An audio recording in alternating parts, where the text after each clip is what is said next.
মাত্র একটা ডিম দিয়ে আজকে বানাচ্ছি নরম নরম প্যানকেক। তো প্রথমে একটা ডিম নিয়েছি, এরপর ডিমের কুসুমটাকে আলাদা করে সরিয়ে রাখছি। এইবার ডিমের সাদা অংশের ভিতরে 1/3 কাপ পরিমাণ চিনি দিয়েছি।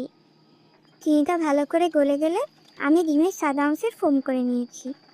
ফোমটা হয়ে গেলে আমি এবার সরিয়ে রাখা ডিমের কুসুমটা দিয়ে দিব। এরপর দিয়ে দিচ্ছি অল্প একটু লবণ আর দিচ্ছি 1 কাপ ময়দা। একটু নেড়ে চেড়ে এবার দিয়ে দিলাম 1/2 কাপ পরিমাণ দুধ আর অল্প একটু তেল। এবার এই সব উপকরণগুলো ভালো করে মিশিয়ে নেব।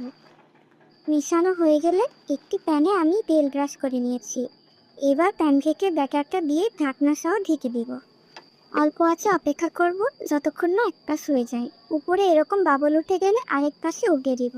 দেখো কালারটা কত সুন্দর এসেছে। এইভাবে আমি একে একে সবগুলো প্যানকেক তৈরি করে নিব। একটা ডিম দিয়ে আমার 4টা প্যানকেক হয়েছে। আমি একটু বড় সাইজেরই তৈরি করেছি।